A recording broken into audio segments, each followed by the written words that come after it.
Très chers amis, Shabbat Shalom Umvorach, c'est le dernier Shabbat Shalom et la dernière vidéo pour l'année 5782. Et Bezrat Hashem, nous aurons le plaisir immense de continuer, de poursuivre l'année prochaine en 5783. Cette idée de changement d'année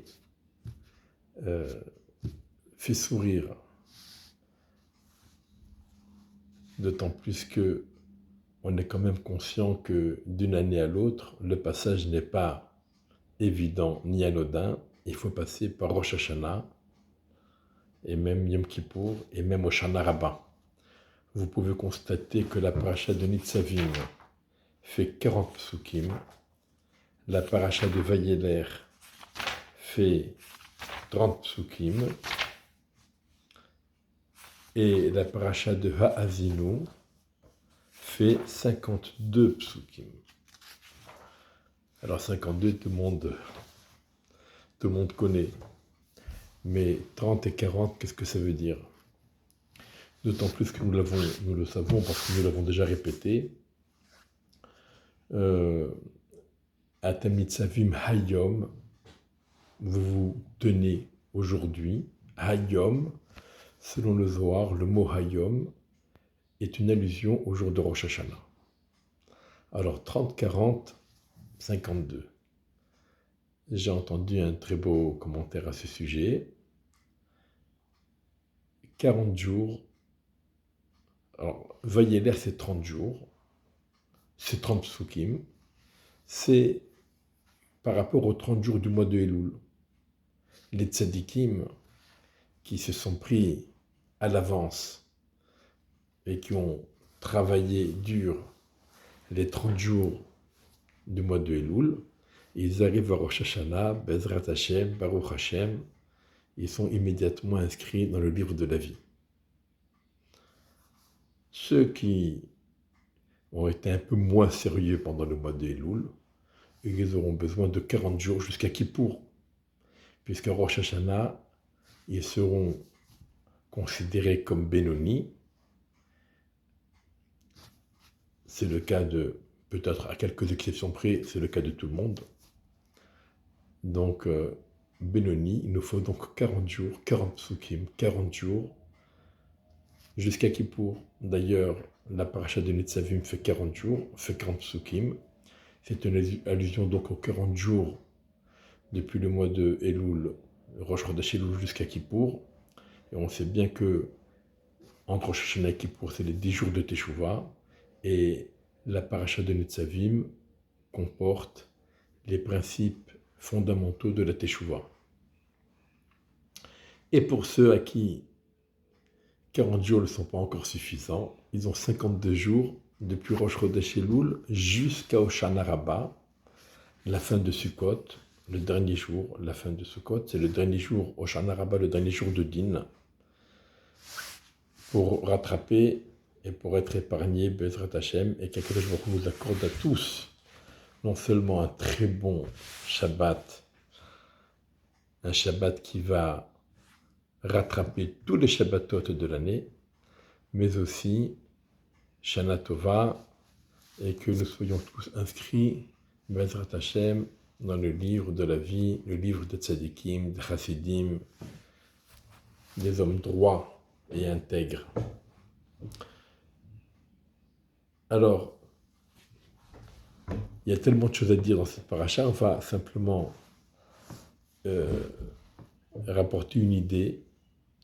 Tout à la fin de la paracha, il y a le thème de la Bechira, ce que l'on traduit de façon peu élégante, en tout cas peu juste, par libre arbitre.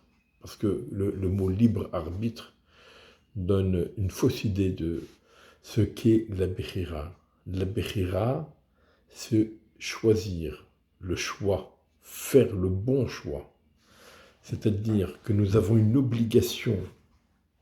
C'est pas on fait ce qu'on veut, pas du tout. C'est une obligation de définir et de déterminer le bien et le mal et de choisir le bien. C'est une obligation. ou bacharta. Alors, Re'e natati lefenecha, le pasuk nous dit, constate, natati lefenecha, j'ai placé devant toi, hayom, aujourd'hui, et hayim vetatov, la vie et le bien, vetamave vetara, et la mort et le mal. Bon, donc on nous avertit, il y a du bien, il y a du mal, il y a de la vie, il y a de la mort. Et à la fin on nous dit, ou bacharta bachayim, et on nous répète, achayim va mavet natati lefanecha, la vie et la mort j'ai placé devant toi, haberacha va kelala, la bénédiction et la malédiction, ou bacharta bachayim, et tu choisiras la vie. Le man tichye atavazarecha, afin que tu vives, toi et ta descendance. Donc ces psukim sont très compliqués à comprendre. Qu'est-ce que ça veut dire? Tu choisiras la vie pour vivre. Ben évidemment, si on a choisi la vie, si on choisit la vie, ben on va vivre. Alors qu'est-ce que le pasuk veut nous dire? En tout cas, on voit ici que c'est une obligation de choisir la vie. Ce n'est pas une option. C'est pas on fait ce qu'on veut. On a l'obligation. C'est une mitzvah de la Torah de choisir la vie. Donc il faut être capable de déterminer le bien et le mal, la vie et la mort. Et ensuite, on a l'obligation de choisir la vie et de choisir le bien. Et Maïmonide, il insiste énormément sur tout cela et il rattache le concept de Bechira au concept de Teshuvah. La Bechira complète la Teshuvah. Ça aussi, cela nécessite des explications. En tout cas, au préalable, avant tout, on peut dire qu'une idée se dégage de ces psukim, une première idée. Ensuite, on verra ultérieurement d'autres idées à ce sujet. Mais une première idée qui se dégage, c'est que l'on doit considérer le bien et le mal comme la vie et la mort.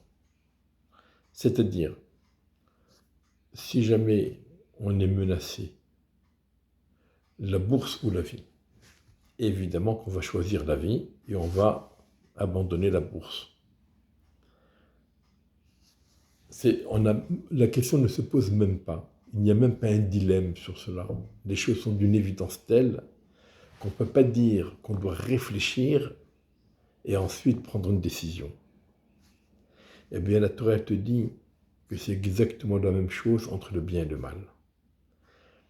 Le bien et le mal, tu ne dois même pas avoir de dilemme. Tu ne dois même pas te poser de questions. C'est évident qu'il faut faire le bien. C'est évident qu'il faut faire ce que la Torah nous dit de faire et d'accomplir les mitzvot et de fuir les fautes, les avérotes. C'est ça que le pasuk veut nous dire. Il est évident que la ligne de démarcation entre le bien et le mal n'est pas la même chez chacun. C'est-à-dire, la lutte entre le Yetzer Tov et le Yetzer Hara ne se situe pas au même endroit pour les uns et pour les autres.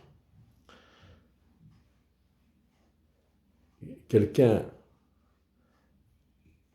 qui est très religieux, il a toujours mangé kasher. On lui propose un bout de cochon, il est une langouste, un fruit de mer. C'est non, c'est catégorique. Par contre, on lui propose une cigarette, peut-être, pourquoi pas. Si on lui propose la cigarette Shabbat, évidemment que non. Mais en semaine, peut-être. Est-ce qu'il y a un problème de halakha, de fumer parce que c'est mauvais pour la santé, c'est nuisible ou pas? Bon, là, il va y avoir un dilemme, il va devoir réfléchir, déterminer le bien et le mal, et ensuite choisir le bien et écarter le mal. Mais sur le cochon, sur les fruits de mer, sur la cigarette pendant Shabbat, il n'y a même pas lieu de discuter, il n'y a pas de lutte. C'est un terrain conquis. Et pour d'autres personnes, du cochon peut-être pas, mais enfin, du bœuf, cachère estampillé cachère ou pas, qu'est-ce que ça change? Cachère, halal, c'est la même chose. Là, il peut se poser la question. On est en vacances, quand on est à Paris, c'est facile d'avoir de la viande estampillée cachère. Quand on est en vacances, c'est moins évident, c'est plus facile la viande halal. En plus, il paraît que le halal, c'est organisé par nos frères. Et donc, c'est peut-être quand même un petit peu cachère. C'est pas si grave, c'est moins grave. Et là, il va y avoir un dilemme et une lutte entre le Yetzer Tov et le Yetzer Hara, et on espère que c'est le Yetzer Tov qui va l'emporter, le bon penchant, et qui ne mangera pas la viande halal. Même si elle est très bonne, mais elle n'est pas cachère. Et ainsi de suite, chacun selon son niveau, le point de lutte sera différent. Eh bien, notre travail, c'est de gagner du terrain et de repousser. C'est ça que la Torah nous dit. Il faut gagner du terrain, il faut que le bien et le mal, ce soit comme la vie et la mort. Qu'il n'y ait plus de dilemme, qu'il n'y ait plus à réfléchir sur ce qu'on va faire, que c'est évident. Nous écoutons les mitzvot de la Torah. Et ça, d'année en année, ça évolue, ça doit évoluer. Bezrat Hashem, que l'on puisse encore cette année gagner encore plus de terrain, et ne pas en perdre surtout, mais gagner. Toujours être un gagnant. Sur la cache-route, sur la tfila, on se lève, on ne se lève pas, on bavarde, on ne bavarde pas. C'est important, c'est quelque chose de très important à dire qui ne peut pas attendre une minute. Il faut le dire tout de suite, en plein milieu du schéma. Ou bien non, ça peut attendre. On va attendre un petit peu. Tout ça, ce sont des terrains qu'il faut reconquérir sur le Yetzer Hara. Le Yetzer Tov doit les reconquérir au point que, sur tous ces terrains, il n'y ait plus de discussion, plus de dilemme, plus de pseudo-libre arbitre. N'oublions pas, la Bechira, ça ne veut pas dire qu'on fait ce qu'on veut, ça veut dire qu'on a la faculté de définir, de déterminer et de choisir, c'est une obligation, de choisir le bien. Shabbat Shalom Umvorach, Shana Tova Umvorechet.